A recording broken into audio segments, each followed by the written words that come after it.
Assalamualaikum warahmatullahi wabarakatuh. Alhamdulillah rabbil alamin. Wassalatu wassalamu ala asyrafil anbiya wal mursalin Sayyidina Muhammadin wa ala alihi wa sahbihi ajma'in. Qala rabbi shrah li sadri wa yassir li amri wahlul 'uqdatam min lisani yafqahu qawli. Subhanaka la ilma lana illa ma 'allamtana innaka antal alimul hakim. Wala hawla wala quwwata illa billahil aliyil azim. Allahumma faqqihna fid din wa 'allimna ta'wil. Amma ba'd.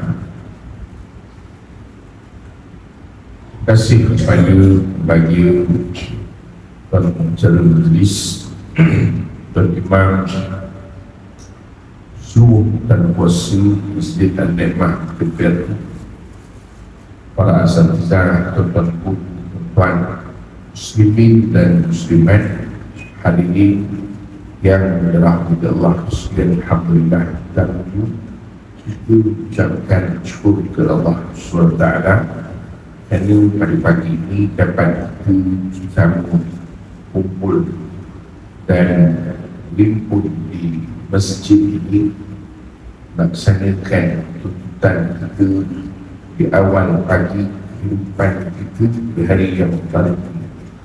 Mudah-mudahan Allah SWT berikan kita rahmat dan keberkatan dalam kehidupan kita sehari-hari, insyaAllah. Tuan sekalian, hari ini sebagaimana yang telah disebutkan oleh yang bagi Fadil Ustaz pengacara majlis kita tadi, bahawa saudara-saudara kita yang berada di Palestin, khususnya mereka melalui hari-hari mereka dengan penuh ketidaktentuan.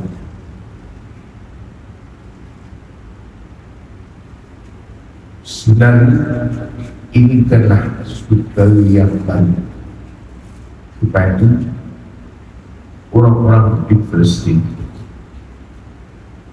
Ada orang yang menanyakan mengapa yang disibukkan orang di Palestin.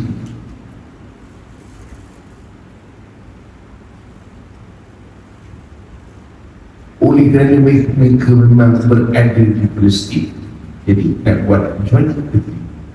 Ini adalah sebahagian orang yang melentangkan pandangan ataupun barangkali cetusan pikiran. Pertama, apa yang disebutkan oleh bahagia Tuan pengacara majlis tadi, sungguhnya kita orang-orang beriman itu bersaudara. Innamal mu'minuna ikhwah. Orang beriman itu adalah bersaudara. Oleh kerana itu, kita memang sentiasa cari kepada seluruh orang-orang yang beriman, bukan hanya di Palestin, bahkan di mana-mana pun. Itu yang pertama. Kadang ada orang dia terlupa, dia ingat dia orang Melaka saja, jadi dia tak payah fikirkan orang di tempat lain. Yang kedua, Palestin ini nama sekaranglah dulu Malaysia, memang ditakdirkan sebagai bumi yang diuji Allah Ta'ala. Dan kalau ditanyakan orang-orang yang tinggal di Palestin, mereka samalah macam kita orang di Kepiatu. Kita pun memang lelahir di Melaka. Tidaklah masa kita lahir kita pilih, ya Allah, kalau kau lahirkan aku di sini, lakulah. Kalau lepas mungkin piatu. Tidak. Jadi artinya kewujudan mereka itu kan pilihan. Bahkan ada di antara mereka yang disebutkan, walaupun kami ini tidak memilih untuk lahir di sini, tapi kalau sekiranya lahir di mana itu pilihan, maka kami pilih untuk lahir di sini.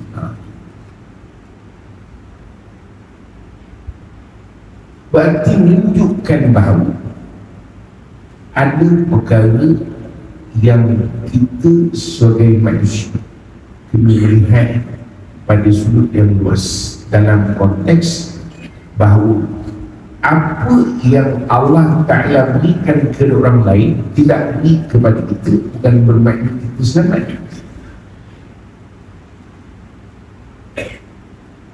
Saya ambil contoh lain. Ini belum start lagi, saya mesti bawa tenang. Ada orang yang Allah Ta'ala uji dengan ujian penyakit, ataupun kita kata ada orang yang Allah uji mereka dengan ujian diberi anak yang cacat, kurangan baik, kelainan baik. Tapi itu tidak. Katakanlah orang itu adalah adik-beradik. Adakah ini maknanya bahawa oleh kerana ujian itu kepada dia, maka dia saja yang menanggung ujian itu? Cuba jawab. Jawab.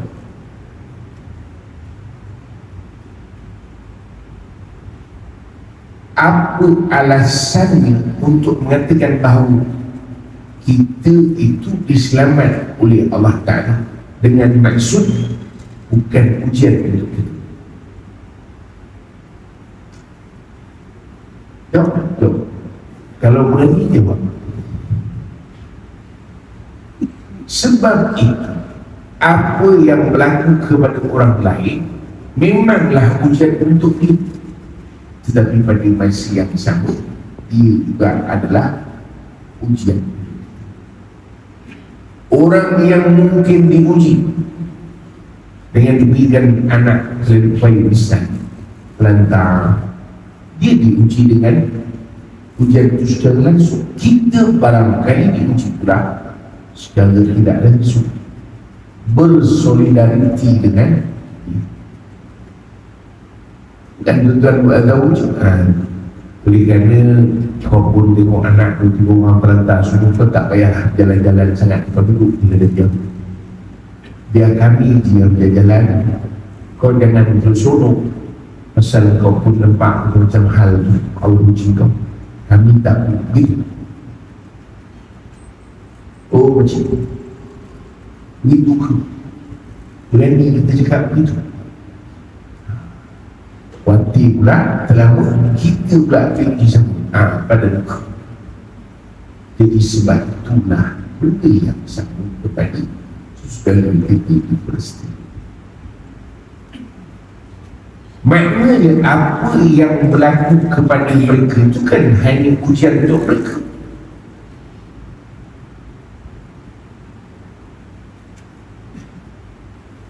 Tetapi untuk kita semua,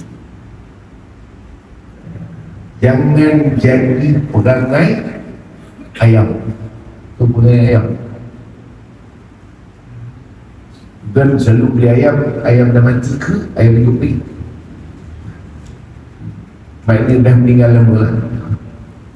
Kalau orang yang pergi beli ayam di kedai ayam, kan, memanglah kedai ayam, maknanya ayam dalam sangkar lagi. Kita tengok orang kata, bang ayam dulu, dia pun ambil ayam. Apa jadi ayam lain? Beranjak sekejap kan, bising sekejap. Apa hal? Lalu senyap dia. Pesan dia buat sambil tenang. Dia kata, duit tu untuk boleh buat lah nasib dia. Lama orang datang lagi, bang, ayam lebihku lompat balik yang lain. Apa hal? Standard lalu, mati kita. Tapi tak perlu, kita tenang, kita kan selamat. Tinggal diriku ya. Lama orang datang, bang, ayam lebihku. Kata yang cikgu ni, nasib saya yang penting aku selamat. Tak lama datang orang, ayam lagi, cikgu tinggal. Mula, cikgu. Cikgu mendekat, baru dia mungkin. Kena juga aku. Itu jangan rangai macam ayam.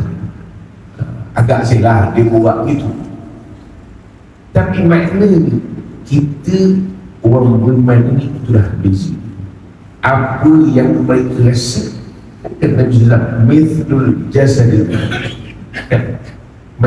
umpama jasad idza ishtaka udhu, apabila satu anggota itu merasa sakit. Betul pernah faham ke tidak hadis ni? Orang kita tu faham? Ini je lah. Ambilkan hemah tu ketuk ibu jari. Cuba tengok, agak-agak rasa tak yang lain ke ibu jari tu dia yang sakit. Nabi SAW tinggi mati. Nabi SAW orang yang bahasa tinggi, pemikiran tinggi. Nabi sebut kita ini umpama jasad. Kalau sakit satu anggota, maka sakit semua jasad. Yang sakit ibu jari, mengapa pula badan tak larat bangun?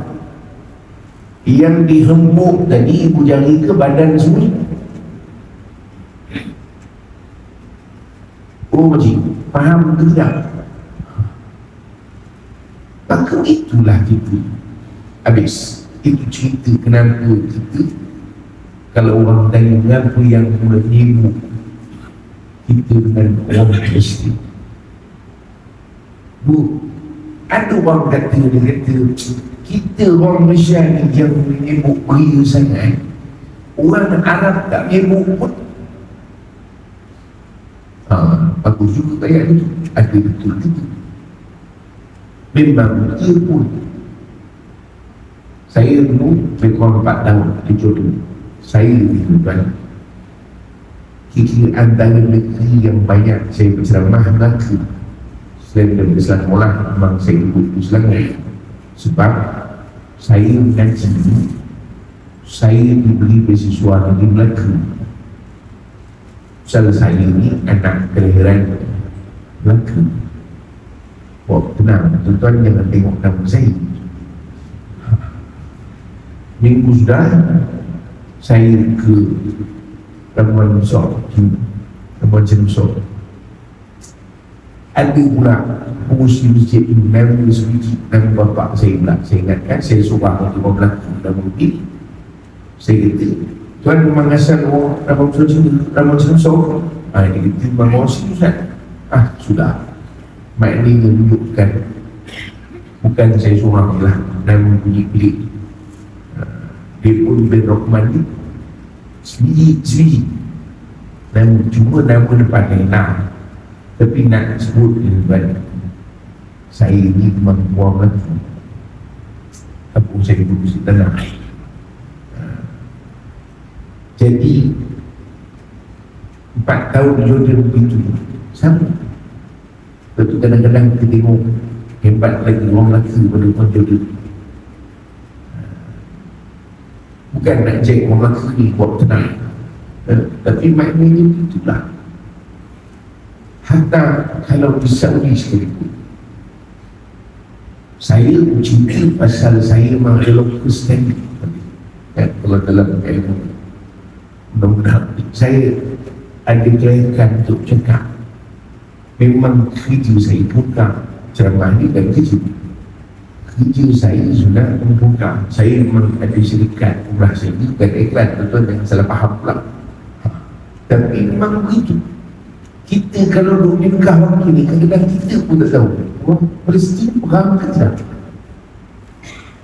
Tak peduli pun nak cakap pasal itu pun tidak. Tuan-tuan jangan ingat Hulu Kiri dibawa maflah, tuan-tuan. Kita bukan maflah lagi, siapkan bendera Palestin. Kita ingat di Saudi itu tak ada harapan.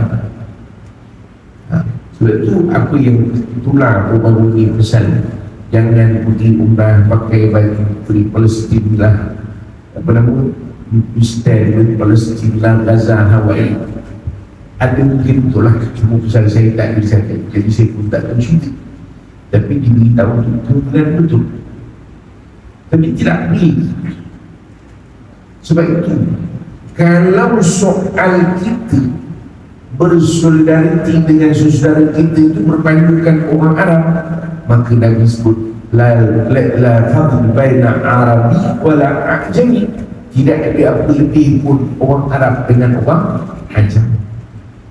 Apa kata Nabi SAW? Inna akramakum indallahi atqakum, yang paling mulia kalian di sisi Allah Ta'ala yang paling bertakwa.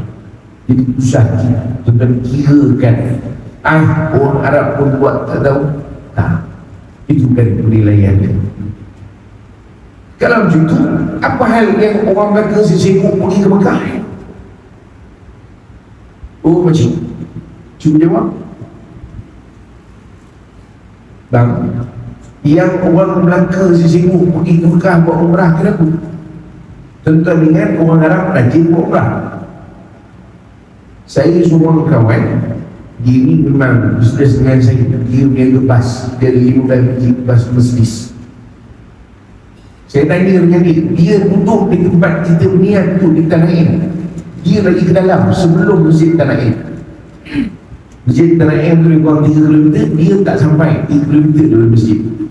Dia lebih kurang 6 km, dia kurang dia begitu.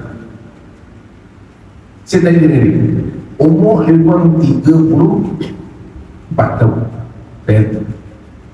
Saya kata, ya Sultan, ada kamera ada dalam umrah. Kata Sultan, kau berapa kali buat umrah?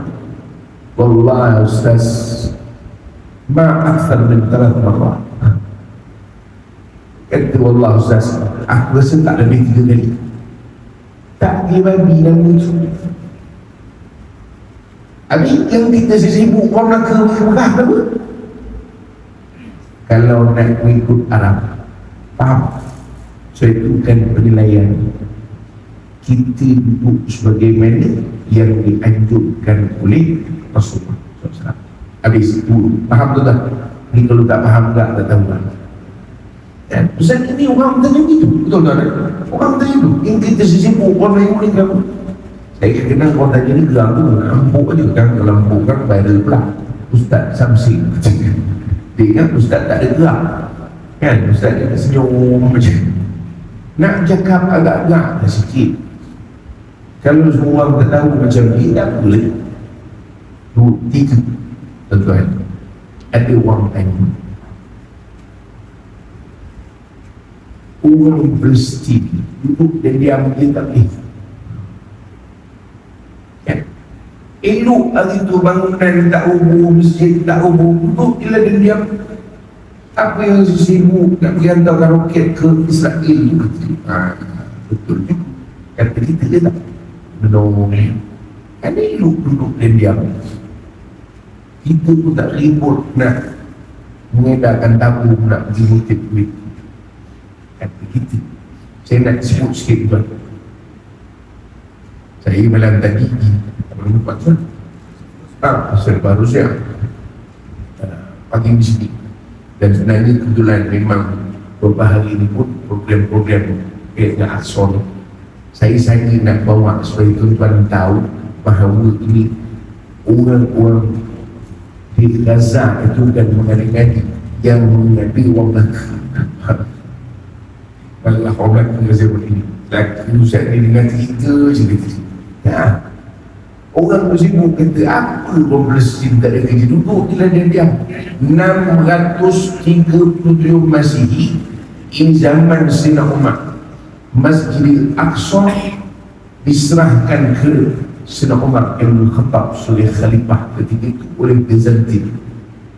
Byzantine ini ialah orang Kristian yang duduk di timur. Ini terpecah dengan Kristian yang berada di Rom, ini Kristian timur.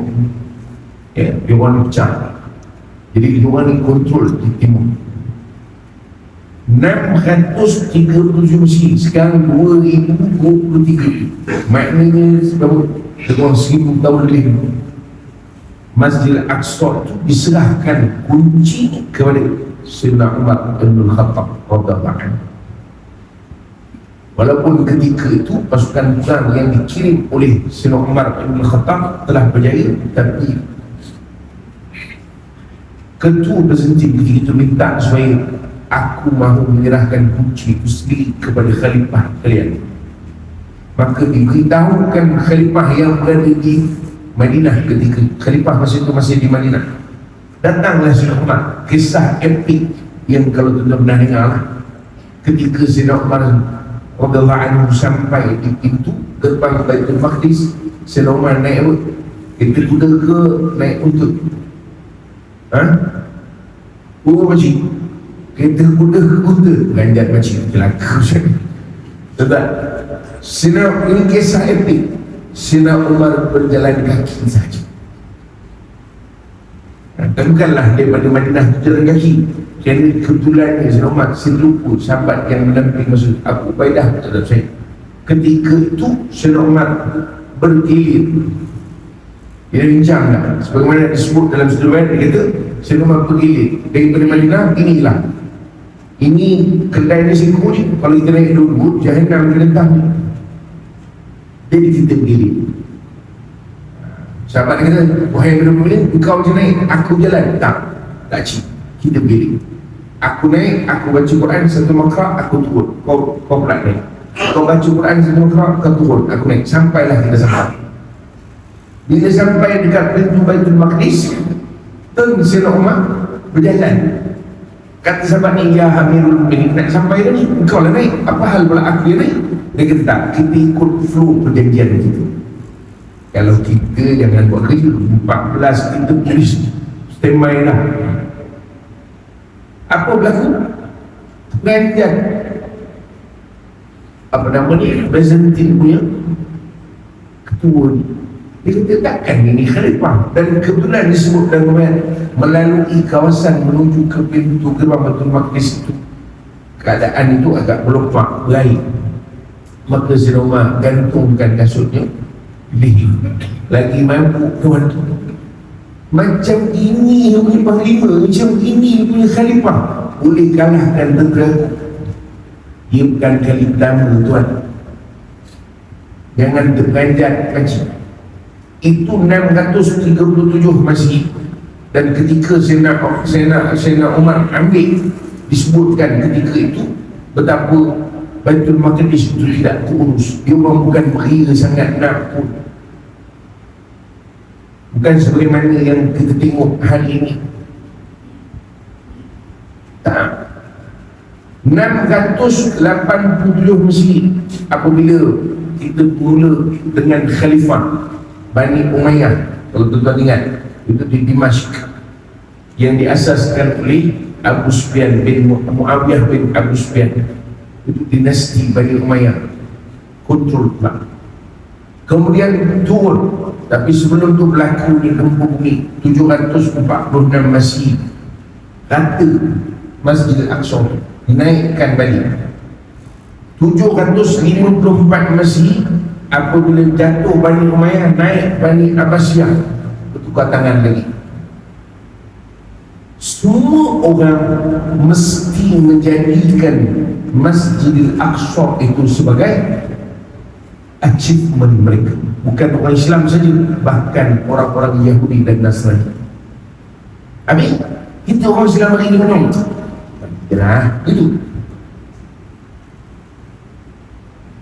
Cuba orang Melaka jawab sikit. Nampak masjid? Belum habis lagi, belum. 1033 gempa bumi lagi. Adakah gempa bumi rata lepas tu biar saja? Tak. Dia bina balik. Masjid Al-Aqsa ini dia sangat signifikan.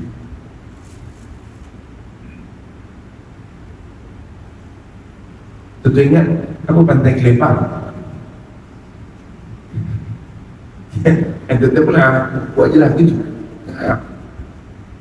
semua orang akan berusaha untuk menguasai Baitul Maqdis.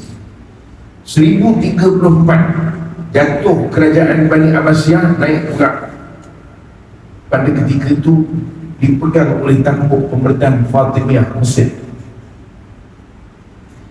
1099 jatuh Fatimiyah Mesir. Kali ini jatuh pula ke tangan orang-orang Salib. 1099. Sebab itu 1187 Salahuddin Al-Ayyubi mengganapkan tentera salib di timur. Dan jangan lupa ketika itu tentera salib berjaya menguasai Andalus. Ini panjang cerita, tak serapan di tempat. Cukuplah sampai sekat tu je. Maknanya 1187 Salahuddin ataupun Salahuddin Al-Ayyubi hampir meratakan keseluruhan Salibiyun di timur. Tetapi Allah takdirkan dia mati, meninggal dunia, dan dia tidak berjaya mengakhirkan keseluruhan. Tetapi Salahuddin Al-Ayyubi menguasai kembali Baitul Maqdis. Kemudian begitu juga apabila naiknya kerajaan Utsmaniyah, Empire Utsmaniyah, beratus tahun Baitul Maqdis di tangan kembali di tangan orang Islam sehinggalah 1948 akhirnya kepada siapa? Kepada orang-orang Zionis. Ayo, sekarang saya nak tanya tuan-tuan, mengada ke tak mengada orang Palestin? Cuba jawab.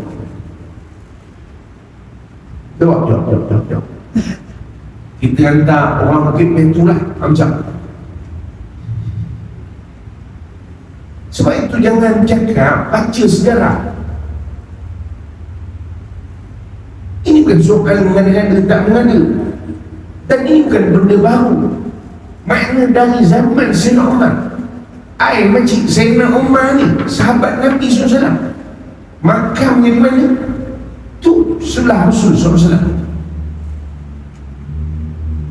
Sebab itu bukan benda baru. Saya tidak beli dengan orang Zionis kalimat kerja ni. Yang saya beli, kita punya pemikiran ni ada pula yang kata yang menyusah diri kenapa? Dah hidup tu duduk elok. Datuk nak suruh siapa? Nak suruh engkau. Duduk daripada belakang ni tengok TV pun hujur dah. Maknanya duduk kat belakang tengok TV, tengok apa hal? Kena bom. Oh, siap. Itu kira hujur lah. Kalau tidak, kita angkut ni campakkan kat situ. Dia ada rasa kan. Maknanya nak sebut ini bukan benda baru. Begitulah yang berlaku sejak zaman-zaman beribu tahun. Kerana ada isyarat daripada Rasul sallallahu alaihi wasallam. Macam faham dah sekarang? Ayuh, tuan-tuan, tak payah sangat nak ajar ni. Kalau tak faham juga, kita serapatlah habis cerita. Tuan-tuan sekalian, kalau kita tengok sedikit ada orang kata, ada orang kata Aqsa ni kata orang Yahudi dulu bagi ke dia lah. Ini kan kita punya Mekah dan Madinah. Itu dikatakan kata orang semua kita nak ambil apa hal kita. Betul tak? Oh macam itulah kira kan. Oh tenang. Sejak bila pula Aqsa tu Yahudi ni?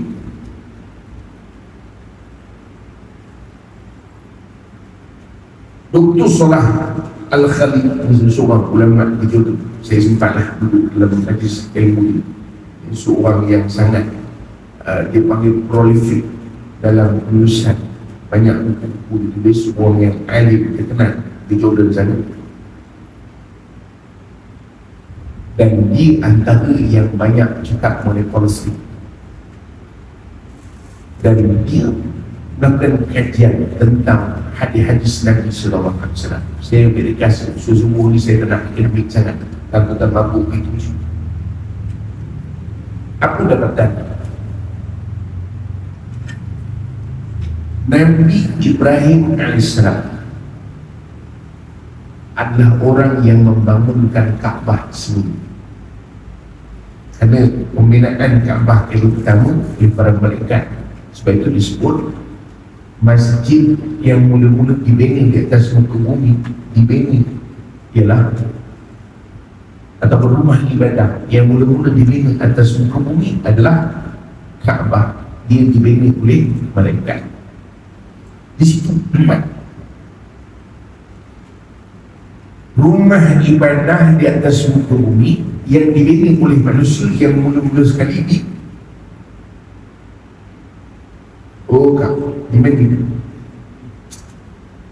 Inilah, jomlah ikut saya tunjukkan di Masjid Umar. Masjid Umar itu rumah ibadah yang mula-mula dibina oleh manusia. La masjidun ussisa ala taqwa min awal yawmin ahaqqu an taquma. Nampak? Kemudian Kaabah itu juga dibangunkan semula oleh Nabi Ibrahim alaihissalam. Nabi Ibrahim bukan bina, membangunkan semula. Habis. Dalam hadis Nabi SAW, Nabi sebut Masjidil Aqsa dibina semula selepas 40 tahun dibina oleh selepas 40 tahun dibina semula Baitullah, maknanya Baitullah dibina oleh Ibrahim. Kemudian 40 tahun selepas itu dibina semula. Nabi Ibrahim juga bukan orang yang mula-mula membina, tidak, tapi dibina semula. Ayo, sekarang 40 tahun selepas pembinaan semula Kaabah, pembinaan semula Masjid Al-Aqsa. Baik, siapa punya Masjid Al-Aqsa? Jawab. Itu ada hadis Nabi SAW. Ini bukan soal alam, sudahlah bagi dia. Habis, kalau macam tu, bagi je lah masjid Nabawi dengan Masjidil Haram sekali. Kenapa tak bagi package dia terus? Ini bukan benda kita sesaja dengan dia, buat tenang, fahamkan. Dan ini bukan benda yang direka-reka. Carilah, berarti hadis-hadis Nabi SAW tentang bagaimana kaitannya Masjidil Aqsa itu dengan kita umat Islam. Sebab itulah tuan-tuan, saya nak sebutkan sedikit bagaimana yang disebut oleh Nabi SAW dalam konteks Masjidil Aqsa ini kepada kita orang Islam sangat signifikan supaya kita faham. Pertama, cuba lihat di dalam ayat Al-Quran surah Al-Isra. Ini pada zaman Nabi SAW. Allah sebut pada ayat yang mula-mula, a'udzubillahi minasyaitonirrajim, subhanalladzi asra bi'abdihi laylan minal masjidil haram ilal masjidil aqsa alladzi barakna hawlahu linuriyahu min ayatina innahu huwas samiul basir. Subhanallah. Apa maknanya? Kata para ulama, Allah mengaitkan, menghubungkan Masjidil Haram dan Masjidil Aqsa dalam peristiwa agung ini ada signifikan dan isyaratnya kepada kita orang Islam. Kita ingat saja-saja. Contoh ingat Nabi SAW naik ke langit itu macam pelancar burung pandu. Tuan ni faham atau tidak? Oleh kerana pelancar burung pemandu itu dekat Masjidil Aqsa, kena lah pergi ke sana. Begitu. Boleh saja terus daripada Makkah. Cuba tuan-tuan baca. Tuan-tuan malam baca, tuan-tuan dengar lah. Saya dah bincang dalam Tanyalah Ustaz. Tuan-tuan cari balik dekat dalam YouTube Tanyalah Ustaz. Para ulama bincang ketika orang tawaf di Baitullah, serentak di Baitul Ma'mur, malaikat tawaf. Sehingga kata para ulama nak memberikan gambaran setentang itu, kalaulah sesuatu jatuh daripada Baitul Maqdis kena orang yang berada sedang tawaf, apa maknanya?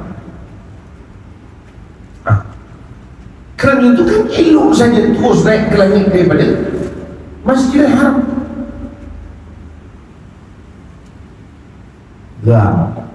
Saya tak faham. Ingat saya saja, tak. Ini bukan kita tak ada kerja saja nak create isu. Tenang. Kerana itulah disebut di dalam Al-Quran, Maha suci Allah yang memperjalankan hamba daripada Masjidil Haram ke Masjidil Aqsa di Baitul Maqdis. Di Baitul Maqdis ni kota macam kita sinilah, ini namanya Masjid An-Nikmah. Nikmah ke Nikmah? Nikmah, kan? Sana tempat makan, makanan lidah. Saya nak bagi tahu makanan lidah. Sana tempat perempuan, itu tak Masjid An-Nikmah. Itulah Masjid Al-Aqsa ini sebahagian daripada kawasan di Baitul Maqdis. Baitul Maqdis itu yang luas, kota itu. Jadi kita daripada biasanya kita akan duduk di pintu Umar, pintu gerbang Umar, itu yang menghala ke hotel. Itu yang paling hampir lah. Ada macam-macam kawasan, dia rounded begitu.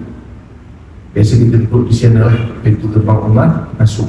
Tak jauh, nak pergi daripada hotel, nak pergi ke masjid, tak jauh. Lalu depan balai polis Israel itu, masuk terus. Tapi daripada pintu gerbang Sayyidina Umar ni nak masuk ke pintu masjid amat boleh tahan jauh. Lagi pula laluan itu batu-batu bukit atau batu-batu sungai yang disusun. Zaman dulu kota, kereta pun ada dalam tu boleh masuk, besar laluan ni. Cuma kalau tak tutup kaki tak boleh nak berjalan sangat lah, pasal dia bukan jalan kaki. Barulah kita sampai, tu pun tak sampai Masjid Aqsa lagi, baru sampai ke Batu Sakhra. Itu yang disebut oleh orang Yahudi disebut di Kuwait. Dia kata di situ ada, dia panggil Haikal Sulaiman. Istilah kita, istilah dia panggil Kuil Sulaiman. Memang tak ada kerja, dia bumi tak ada sibuk di Kuwait sebelum saya nak ambil. Kemudian barulah sampai ke Masjid Aqsa ataupun dikenal sebagai Masjid Qibli, Masjid Qiblat.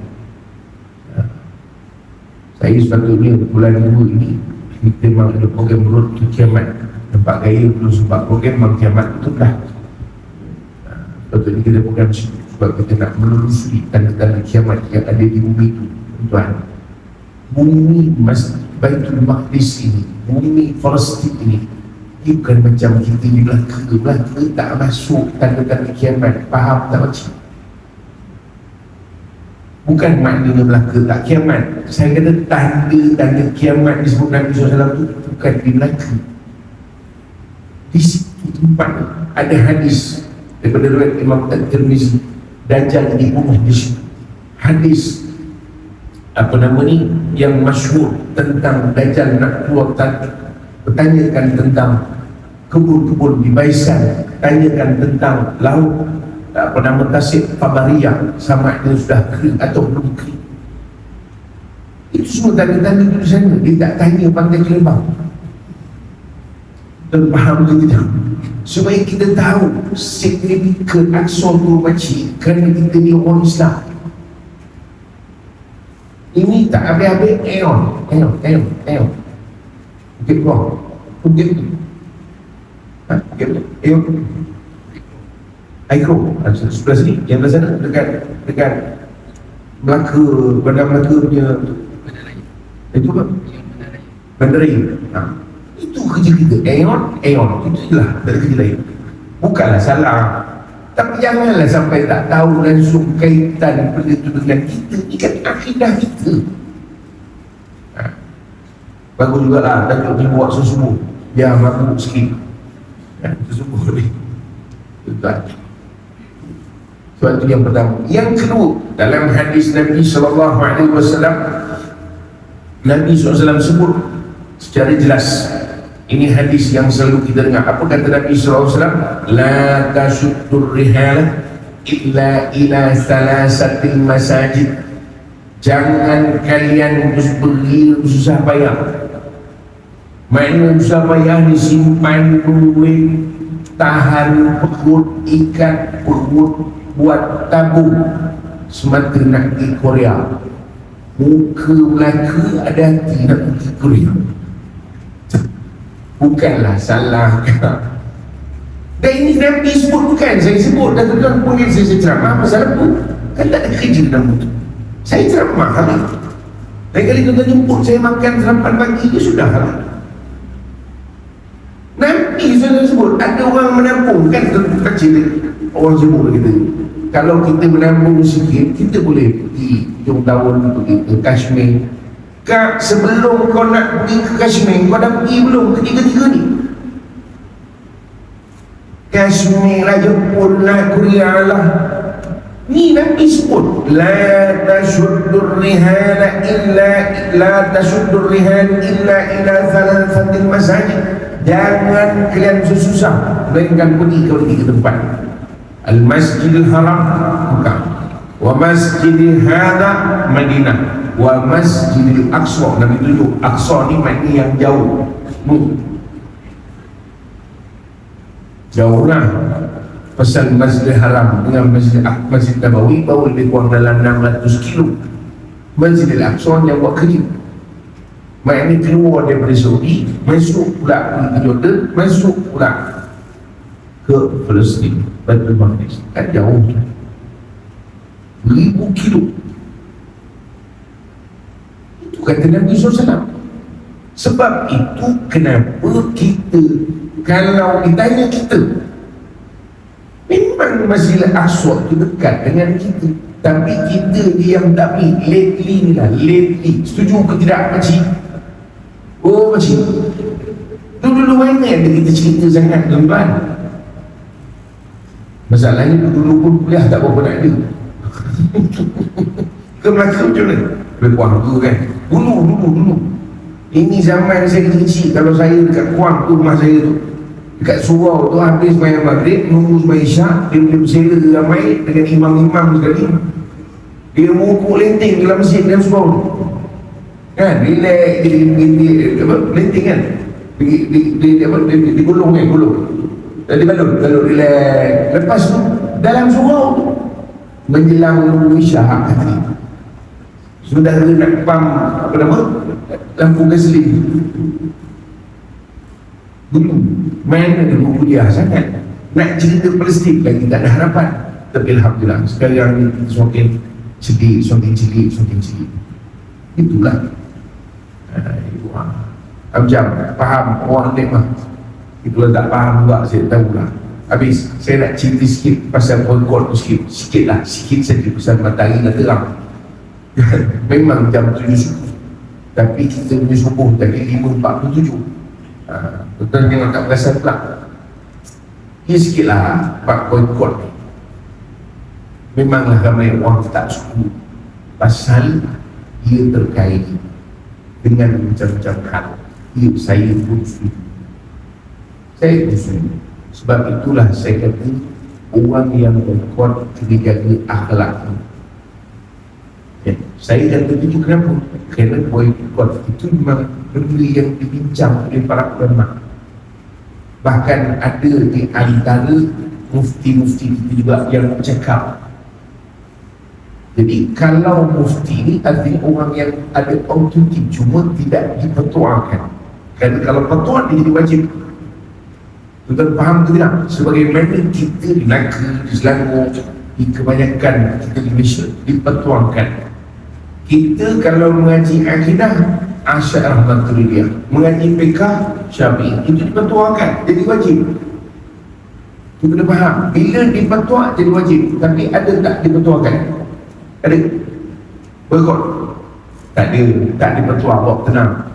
Tutup kedai semua nanti yang buat kerja. Tapi mufti pun ada bercakap kan, maknanya orang yang ada otoriti lah di Malaysia ni, mereka juga bercakap menunjukkan bahawa perkara itu ada asasnya dalam agama kita. Dalam bab berkor ni saya sebut tadi, kita bertenang-tenang saja kerana memang tidak kena peringkat bahawa ada yang terimpak daripada berkor ni, khususnya orang yang bekerja dengan syarikat-syarikat yang tertentu. Jadi janganlah kita keluarkan perkataan-perkataan yang menyakitkan mereka, atau kita melemparkan tuduhan-tuduhan. Lagi teruk, dia boleh keluar pula statement, inilah anak-anak Yahudi di Melaka, buat tenang. Gila ke apa? Apa hal pula? Jangan buat tenang. Saya pesankan nak buat saja tenang-tenang. Jangan sakitkan mereka, jangan menyakitkan hati mereka. Sebab yang makan pun, yang membeli pun tidak berdosa. Faham ke tidak? Ustaz kata tadi, betul lah bakal. Dan tuan-tuan saya bukannya ulama, kok tenang. Yang bercakap tak berdosa itu pun ulama, yang bercakap mesti berkot itu pun ulama. Dalam bab ijtihad, al-ijtihad la yang bil-ijtihad. Ijtihad tak boleh tolak ijtihad orang, sama-sama berijtihad. Faham tak macam?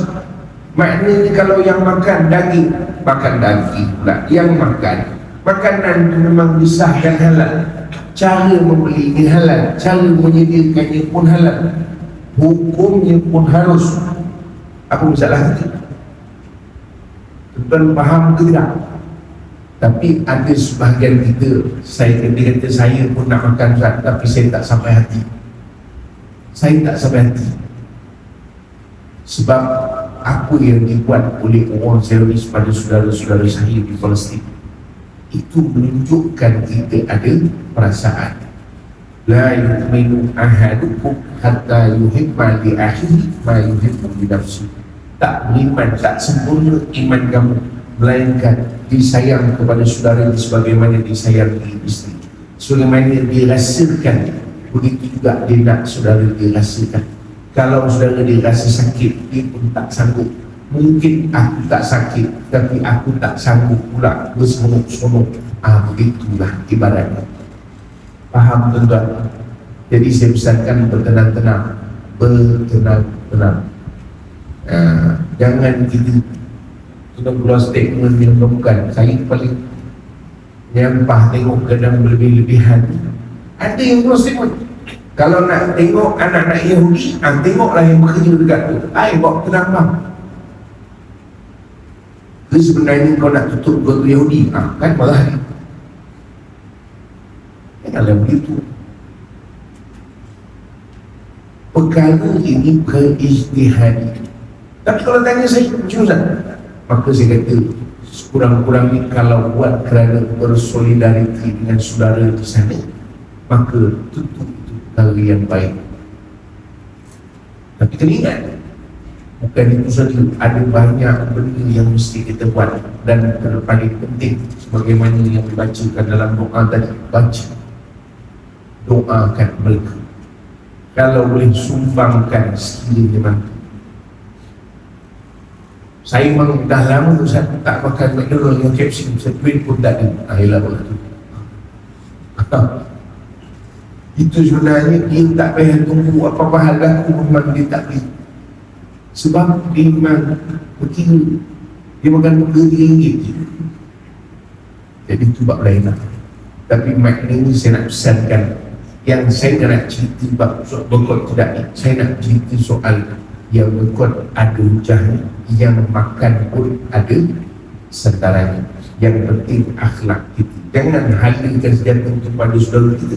Kita ni patut halakan senjata itu ke musuh. Kita pasal tuan pula sambut orang Melaka banyak satu dengan lain, apa hal? Dan tak ada kerja. Bukan itu.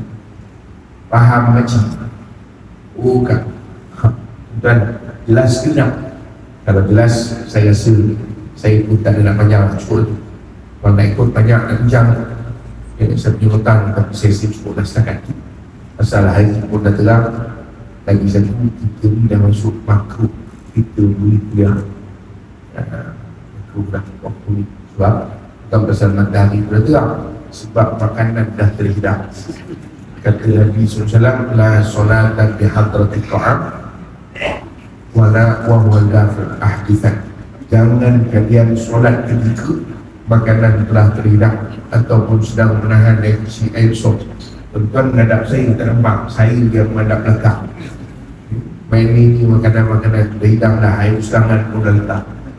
Kalau semayang makruh, ceramah lagi makruh. Pasal ceramah kan boleh bunyi, semayang tak boleh bunyi. Jadi oleh kerana itu kita bunyi dulu sarapan pagi, lepas sarapan kita sambung kembali. Jam ada harapan.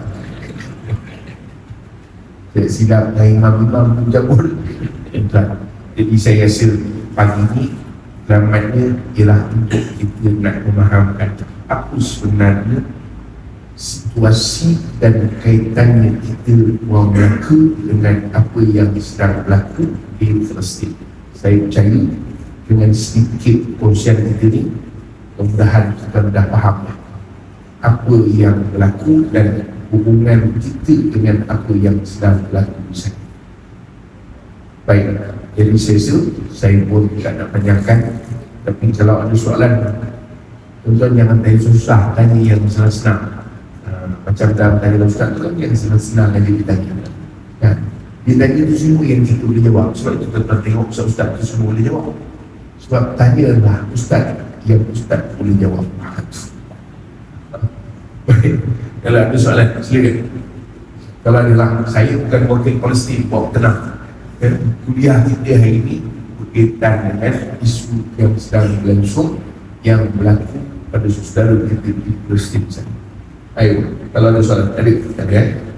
Dah lapor pun Ustaz. Jodoh tuan, dengar tak ya? Alhamdulillah. Biasa dia yang tengah-tengah dia paling terus, dia paling faham sekali lah. Sikit lah. Macam mana? Sana, okey ya? Yang ujung sana? Okey. Makcik, ada soalan? Tak ada harapan. Baik. Jadi tuan-tuan, kalau tak ada soalan, saya rasa bagus lagi. Dia tak ada soalan ni menunjukkan dua hal. Pertama, menunjukkan dah faham. Dah faham apa benda lagi nak tanya? Tak faham Ustaz. Semua Ustaz cakap faham. Jadi tak payah nak tanya dah. Alhamdulillah. Yang kedua, dia panggil tak faham langsung. Jadi dia pun tak tahu nak tanya. Kata aku pun tak tahu nak tanya apa. Ustaz aku pun tak faham benda bagi. Jadi mudah-mudahan tuan-tuan, yang pertama lah, maknanya memang dah faham betul, jadi tak perlu nak tanya. Jadi kerana itu saya pun rasa setakat dahulu. Sekali lagi terima kasih pada pihak masjid nikmat itu dan tuan-tuan semua yang cerah mati. Agaknya tuan-tuan kalau cerita pasal perang cerah mati. Jadi lepas ni cerita semua dia perang aja lah. Nampak tak tidur masing-masing.